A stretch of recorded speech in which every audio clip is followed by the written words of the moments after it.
At the center of one of the most powerful machines in modern capitalism stands a former hedge fund analyst who built a company that tracks purchases, powers clouds, listens in living rooms, and now bankrolls frontier artificial intelligence. How did Jeffrey Preston Bezos become a man whose private decisions can tilt the future of data, work, politics, and even access to space? Jeffrey Preston Jorgensen was born in mid-1964 in Albuquerque, New Mexico, to a teenage mother and a biological father who would soon leave the picture. Early in the story, a quiet change of surname hinted at the reinventions to come, when his mother married a Cuban immigrant, Miguel Bezos, who adopted the boy and gave him his own name. The new family moved first to Houston, where oil money and space rockets framed the horizon, and then to Miami, following work and opportunity. On long summer trips to his grandparents' ranch in West Texas, the boy helped mend windmills, vaccinate cattle, and take apart machinery that did not work, insisting on putting it back together again. Those days on the ranch taught the future executive that systems can be understood and controlled if someone is willing to get close enough to the moving parts. The young Jeff Bezos showed a taste for control early, long before there were warehouses and data centers linked to his name. In the family house, he rigged an alarm system with buzzers and gadgets to keep younger siblings out of his room. Teachers in Houston and later at Miami Palmetto Senior High School remembered a serious student who preferred advanced math and science, and who spent afternoons in the school computer lab experimenting with code while others drifted towards sports. For one school science fair, he built a device that would close an electric circuit only when certain conditions were met, explaining to judges how reliable systems depend on precise triggers. The small obsession with gates and thresholds would one day scale into a global obsession with the way millions of customers click and buy. In Miami, the teenager also discovered a love of space that went beyond posters on the wall. He read classic science fiction about orbital colonies and long-range exploration, and he studied the work of physicist Gerard O'Neill, who imagined giant spinning habitats where millions of people might live beyond Earth. In one much-quoted high school speech, the valedictorian talked about wanting to build space hotels and amusement parks so that heavy industry could leave the planet and Earth could be preserved as a garden. It sounded grandiose in a school auditorium full of restless families, but the ambition was less about glory than about infrastructure, about building platforms so large that others would be forced to live on them. If you enjoy stories about people who quietly reshape how the world works, consider hitting like and subscribing so you do not miss the next one. Princeton University became the next test of that ambition. In the early 1980s, Jeff Bezos arrived on campus to study physics, then shifted to electrical engineering and computer science, when he realized he preferred building systems to solving abstract equations. The undergraduate spent nights in the computer center, working on problems that combined software, hardware, and logistics. Classmates remembered a student who could switch from discussing a complex algorithm to running a student group meeting with a checklist in hand, insisting that every line item be resolved. At Princeton, he also learned to navigate elite networks, joining a selective student organization and meeting people who would later populate Wall Street and Silicon Valley. Each choice tied him tighter to places where money and code meet. After graduating in the mid-1980s, Bezos went where that combination mattered most. First came a job at a financial telecommunications startup, Fitel, where he helped build systems that routed trades between major banks. Then he moved to Bankers Trust, working on complex financial products at a moment when derivatives were beginning to reshape risk in global markets. These positions paid well and rewarded precision, but they were only staging grounds. The decisive move came when a small, secretive hedge fund called D.E. Shaw recruited him to New York. The firm, founded by mathematician David Shaw, was one of the pioneers of quantitative trading, using data and algorithms to scan markets and exploit tiny inefficiencies. In that environment, Jeff Bezos thrived. Colleagues recalled a young senior vice president who spoke quickly, laughed loudly, and pushed teams hard, but who also tested every idea against numbers on a screen. One of his roles was to hunt for new business opportunities that might suit the emerging world of networked computers. When David Shaw asked him to study a strange new thing called the World Wide Web, the assignment looked like one more research project among many. It became the fulcrum of his life.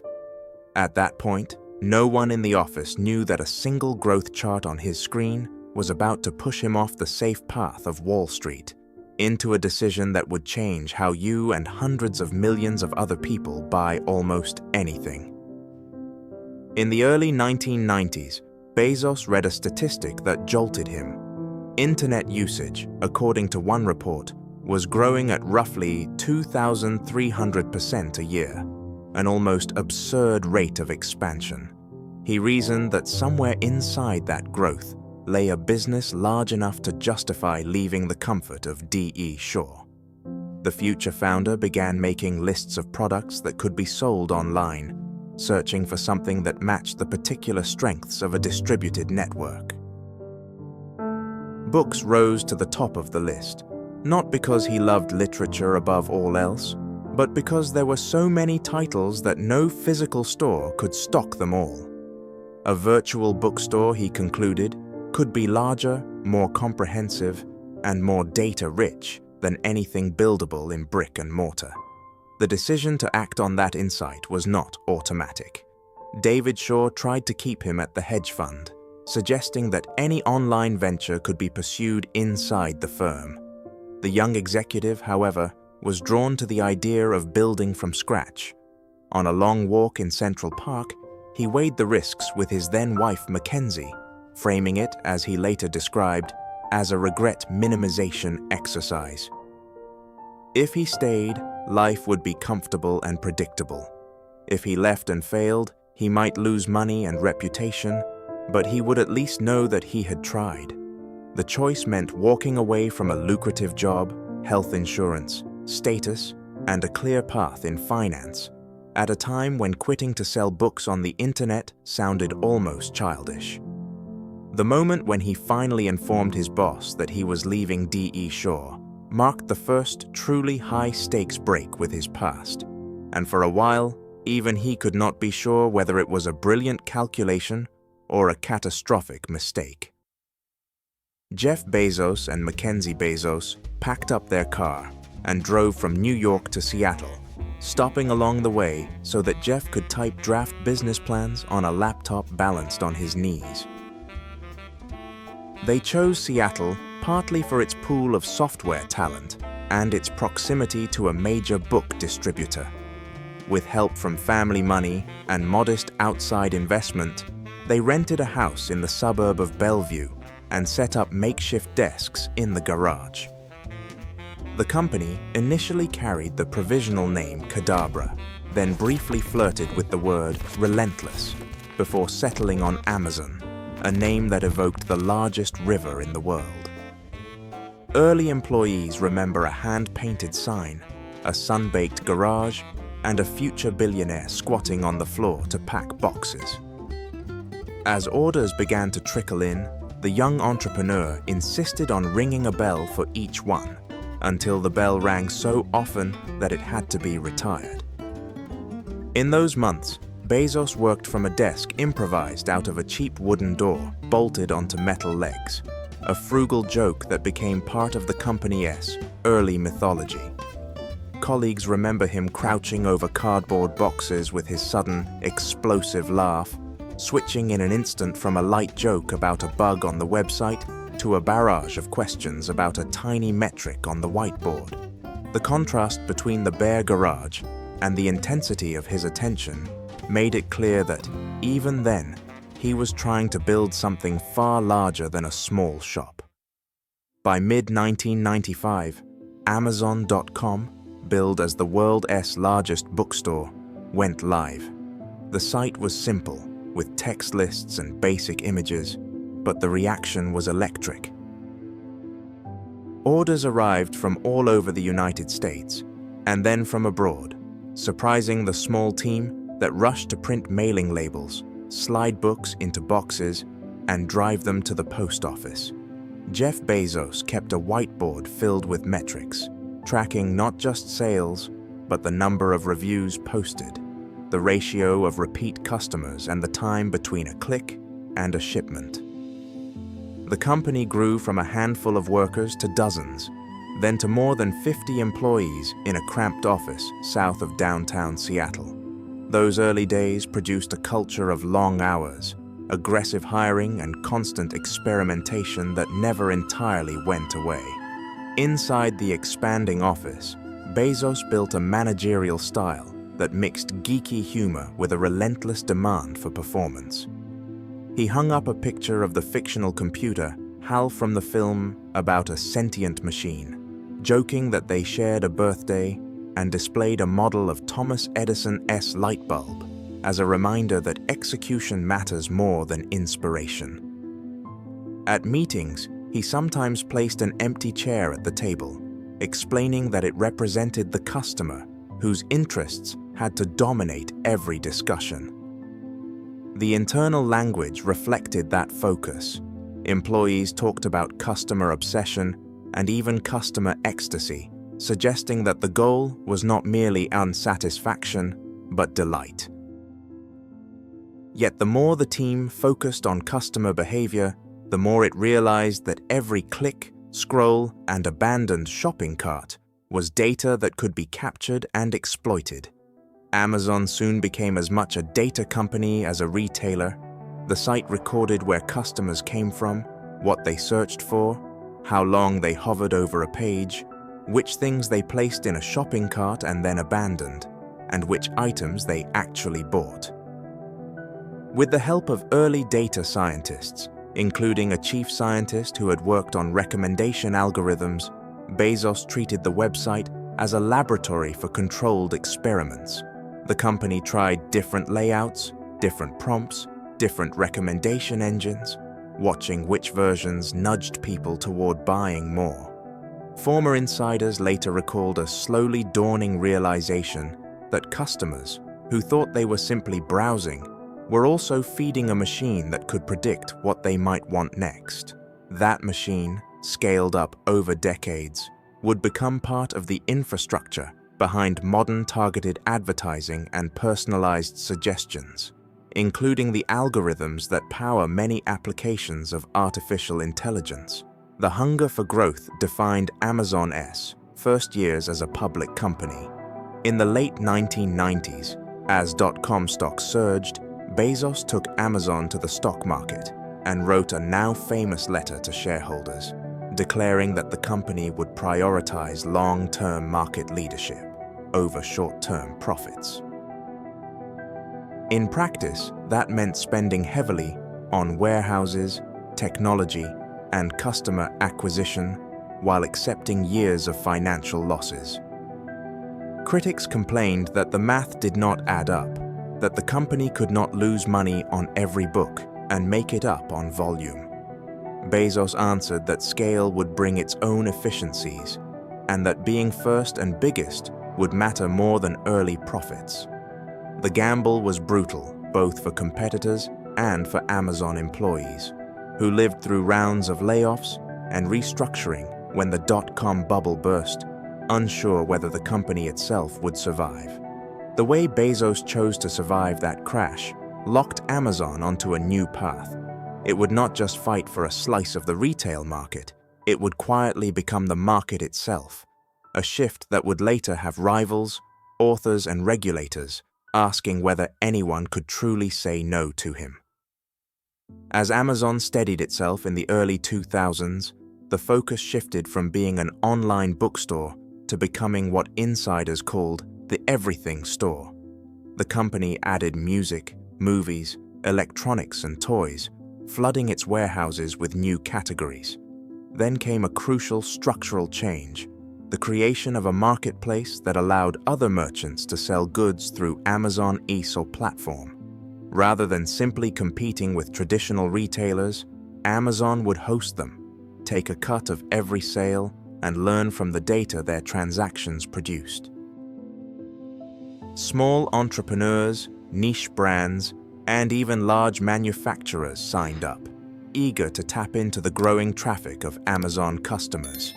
For many of them, sales skyrocketed when they joined the platform, confirming the power of the new digital main street that Bezos controlled. The marketplace model also created new tensions. Because Amazon both hosted and competed with third-party sellers, it could see which products were popular and then create its own private label versions, often offered at lower prices and given prominent placement in search results. Publishers, in particular, felt the pressure. By the mid-2000s, Amazon sold a large share of new books and an overwhelming majority of digital ones, especially after the launch of the Kindle reader and the promotion of low-priced electronic editions. Some publishers spoke privately of being treated like prey. Inside Amazon, a negotiating program reportedly nicknamed Project Gazelle targeted smaller publishers first, squeezing them for better terms in ways that critics compared to a predator isolating a vulnerable animal from the herd. The tactics were legal and in many ways familiar from traditional retail, but in the hands of a company with such reach, they raised new questions about power and dependence. If the marketplace turned Amazon into an essential gateway for online commerce, Amazon Prime built a psychological fence around the customers inside it. Introduced in the mid-2000s, Prime offered members 2-day shipping on many items for an annual fee. Some executives worried that the costs would be ruinous, given the expense of fast delivery across a vast country. But Bezos pushed ahead, convinced that once people joined Prime, they would shift more and more of their spending to Amazon. He was right. Membership climbed to tens of millions, and then to hundreds of millions worldwide, and Prime became one of the company's most powerful tools for locking in loyalty. Over time, Prime expanded to include video streaming, music, and other services, turning what began as a shipping perk into a broader ecosystem that tied households to Amazon with invisible cords. Fast delivery required physical muscle as well as digital cleverness.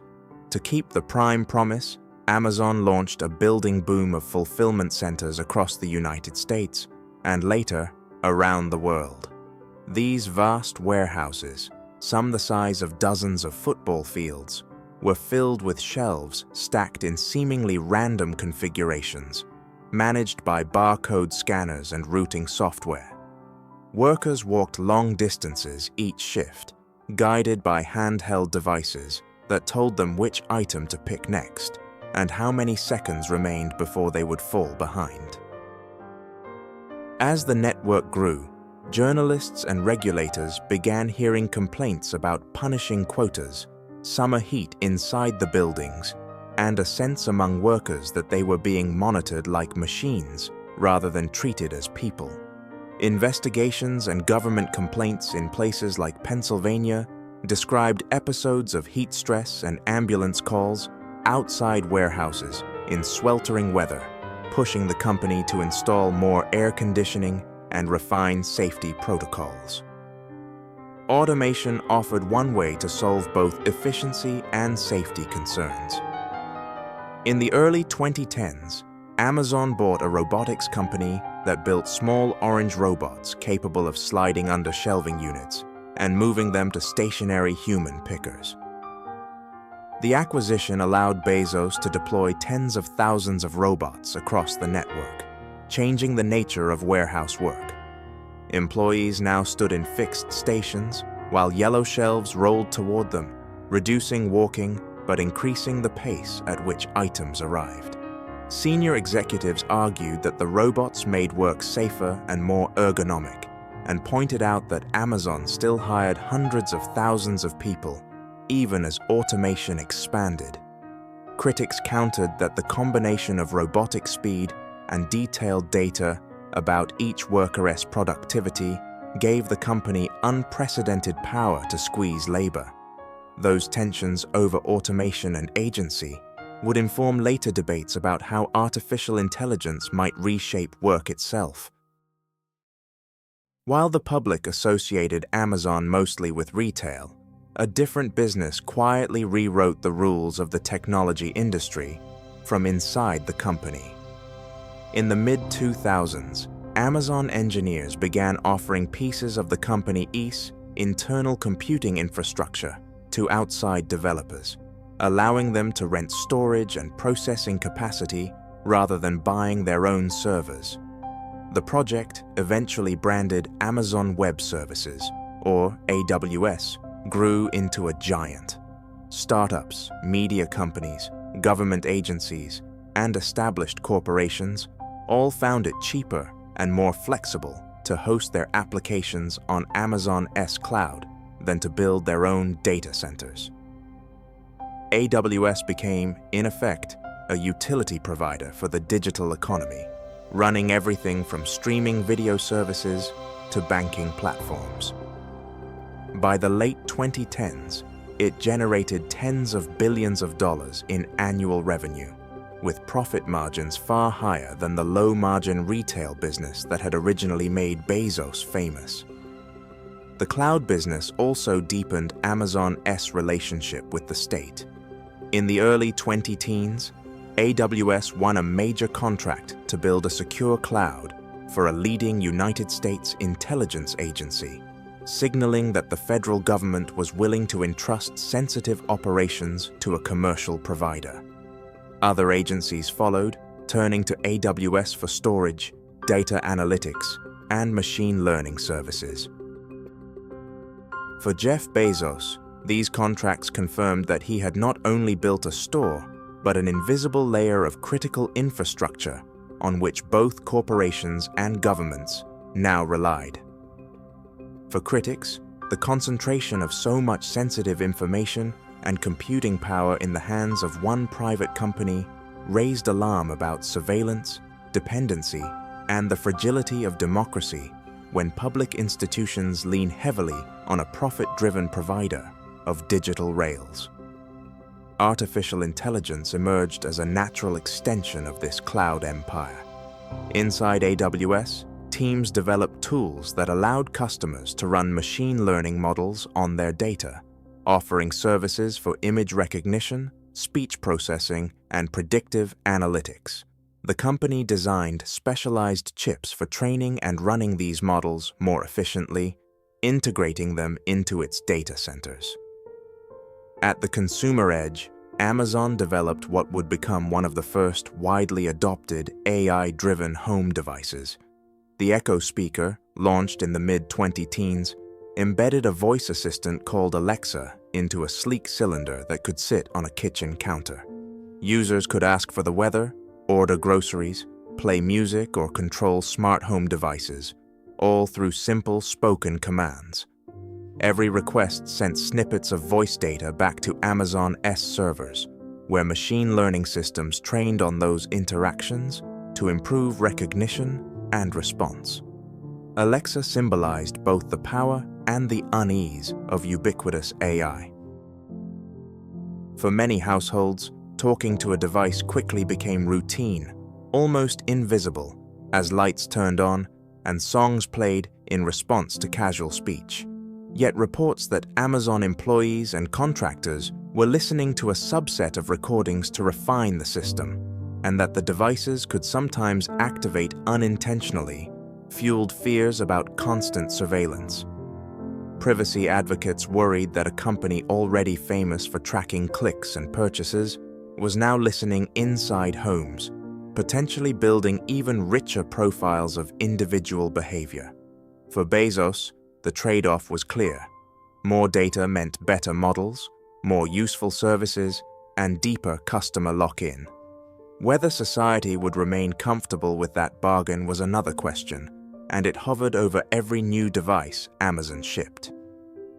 As Amazon grew, Jeff Bezos also moved closer to the formal arenas of political power. He bought a historic mansion in Washington, D.C., and renovated it into an expansive residence suitable for hosting gatherings of lawmakers, regulators, and cultural figures. In 2013, he purchased the Washington Post, a paper that had struggled financially in the digital age, paying hundreds of millions of dollars in a personal deal.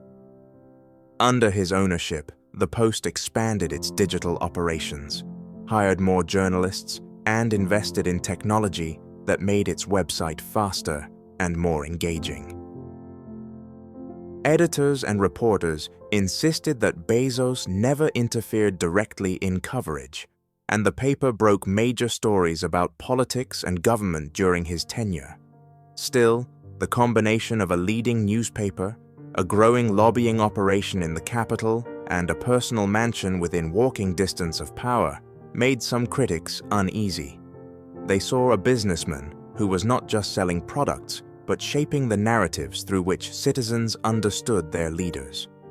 The more Amazon permeated daily life, the more it attracted legal scrutiny. In the mid-2010s, a high-profile dispute with a major publisher over e-book pricing brought the company into sharp conflict with authors and public opinion. Later, as sellers and rivals complained about Amazon's power over online markets, antitrust scholars revived questions that had gone quiet since the era of railroad trusts.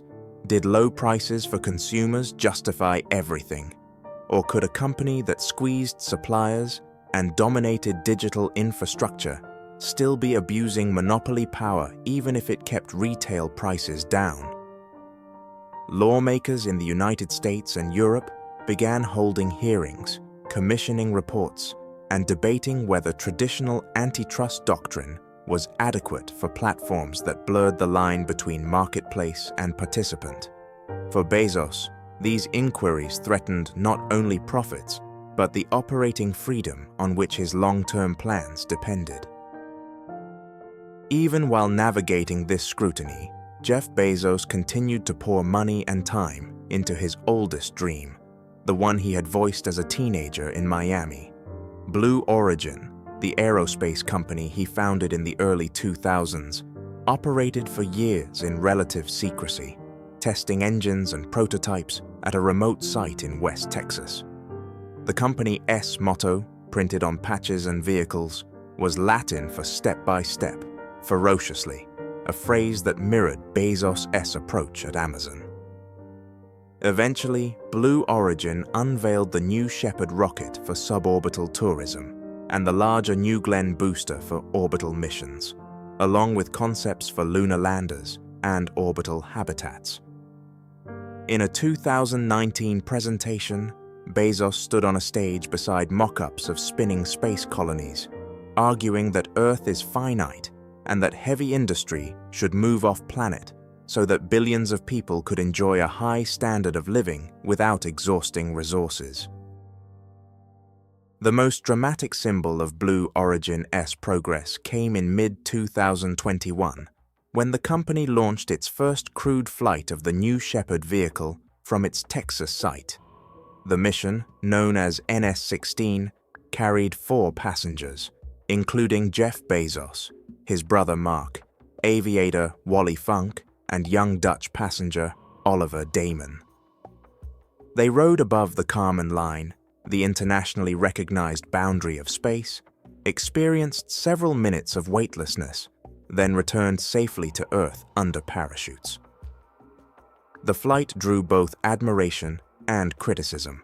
Supporters saw a milestone for private spaceflight and a boyhood promise fulfilled.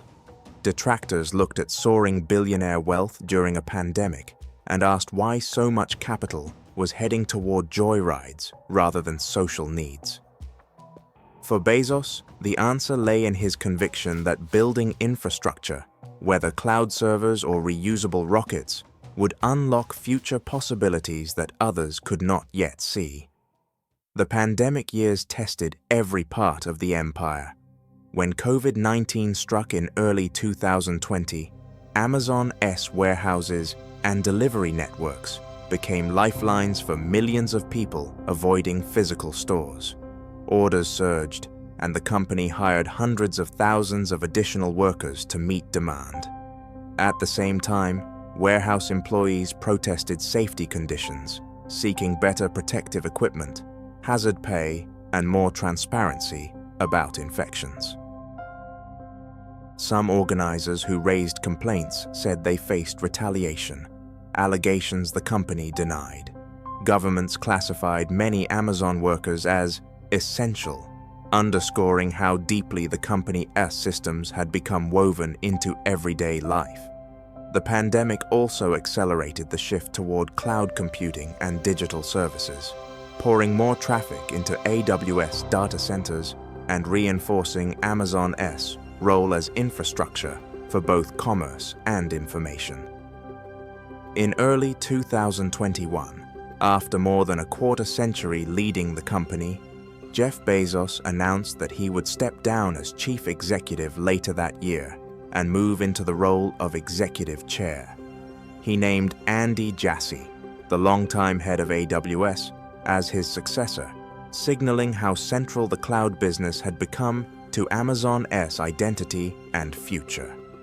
The transition was framed as a chance for Bezos to focus on new products, early initiatives, philanthropy, and Blue Origin, while still guiding the company's overall strategy from the board.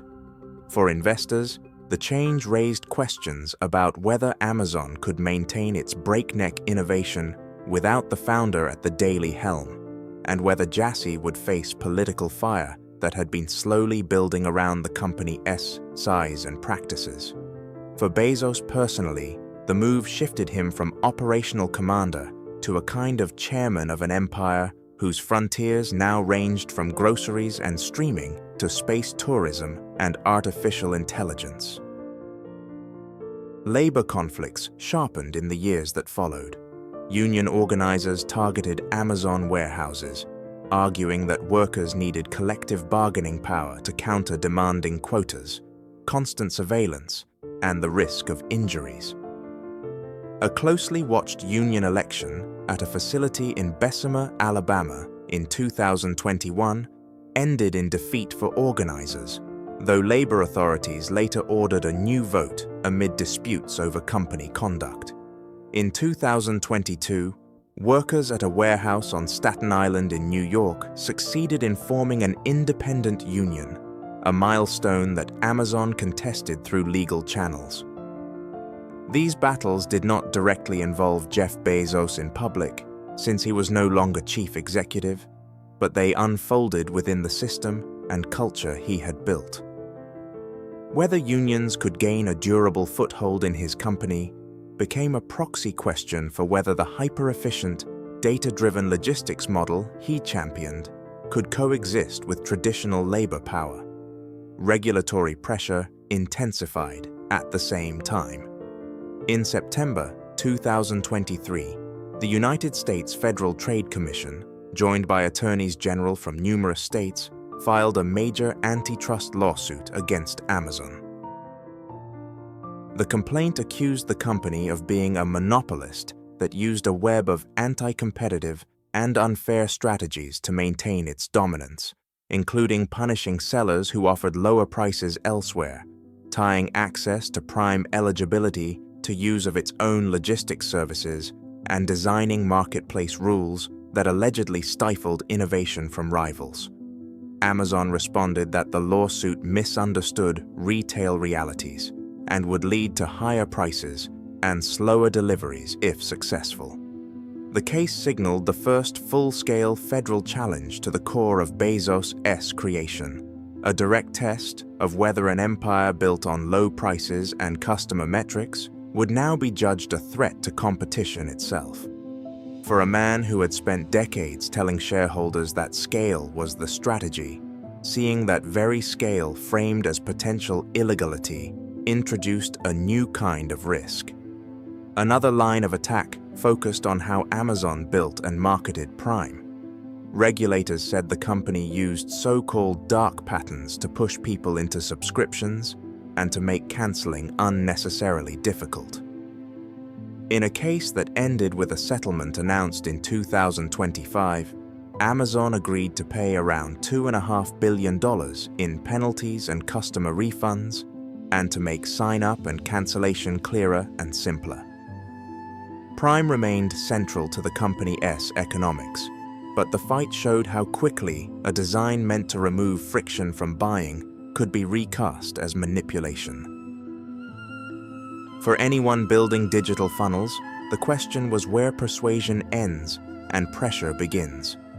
While regulators circled and unions organized, Amazon raced to secure its place in the next great technology shift. By the early 2020s, a wave of generative artificial intelligence models was transforming how machines handled language, images, and code. Cloud providers that could supply massive computing power became key partners for AI startups. If you have ever asked an AI assistant to draft an email, summarize a report, or explain a headline, there is a real chance the answer was computed on servers rented from Amazon. In a moment, we will see how that invisible dependency gives the man who started with an online bookstore something close to a backstage pass to the future of knowledge. AWS positioned itself as a neutral platform for multiple model providers and launched a service called Amazon Bedrock to offer access to several foundation models through a single interface. To strengthen that position, Amazon struck a deep partnership with Anthropic, the company behind the Claude family of AI models. Between 2023 and 2024, Amazon committed a multi-billion-dollar investment in Anthropic, structured as a convertible stake, and made AWS the startup's primary cloud and training partner, providing specialized chips and infrastructure.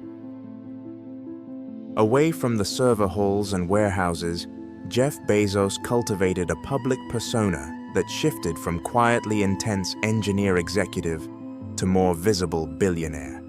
He unveiled the Bezos Earth Fund, pledging billions for climate-related philanthropy, and made high-profile donations to institutions like the Smithsonian National Air and Space Museum and his alma mater, a highly publicized change in his personal life, including a divorce from Mackenzie Scott and a relationship and later marriage with media personality and pilot Lauren Sanchez, placed him more frequently in gossip columns and paparazzi photographs.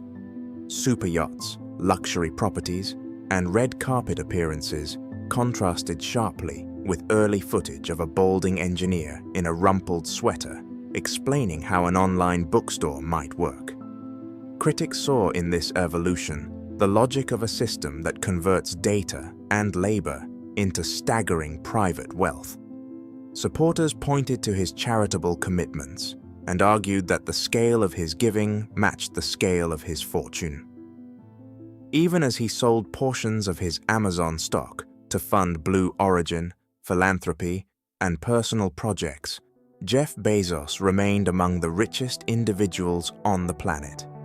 Large planned share sales in the mid-2020s drew attention both for their size and for the way proceeds moved into other ventures, including space and climate initiatives. The sales did not change the underlying structure of power. Amazon still occupied a central place in global commerce and cloud computing. AWS still courted governments and corporations with promises of secure, scalable computing. Prime still bound millions of households to Amazon delivery networks. Alexa and its successors still listened for voice commands in kitchens and living rooms. The question was not whether Bezos remained rich, but how the systems he had built would be governed as they became even more entangled with artificial intelligence and state functions. Within the company, cultural artifacts from his tenure continued to shape behavior. The leadership principles he had championed, including customer obsession, ownership, and a bias for action, remained carved into documents and presentations. executives still wrote detailed narrative memos instead of slide decks for major meetings, echoing his belief that clear writing reflects clear thinking. New projects were tested against his oft-repeated rule that it is always day one, meaning that complacency is the enemy and that the company must act as if it were still a scrappy startup.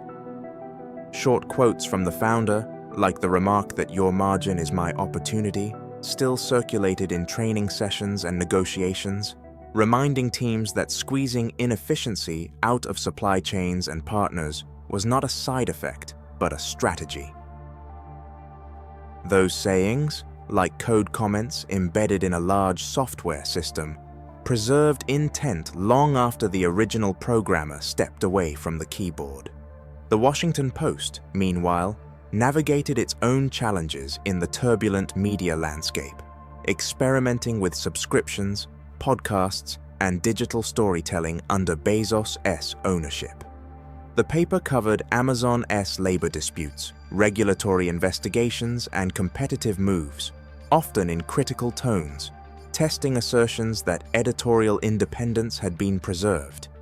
Readers and media watchers debated whether the combination of one of the world's most powerful companies and a leading newspaper under the same private owner represented a dangerous concentration of influence or a pragmatic arrangement that kept a crucial journalistic institution alive. Whatever the verdict, the situation illustrated a pattern that ran through Bezos' career. When he saw a system in crisis, whether retail, cloud computing, newspapers, or space launch, he sought to rebuild the underlying infrastructure and, in doing so, to own it. Blue Origin continued to pursue its long-term goals in the years after the first crewed New Shepard flight. The company worked on larger rockets, lunar lander designs, and partnerships with national space agencies, competing with other private space firms for contracts and prestige. Bezos publicly argued that moving industry and eventually large numbers of people into space was not a vanity but a necessity for a civilization that wanted both growth and environmental stewardship. The technical path remained uncertain, filled with engineering challenges, financial hurdles, and regulatory scrutiny.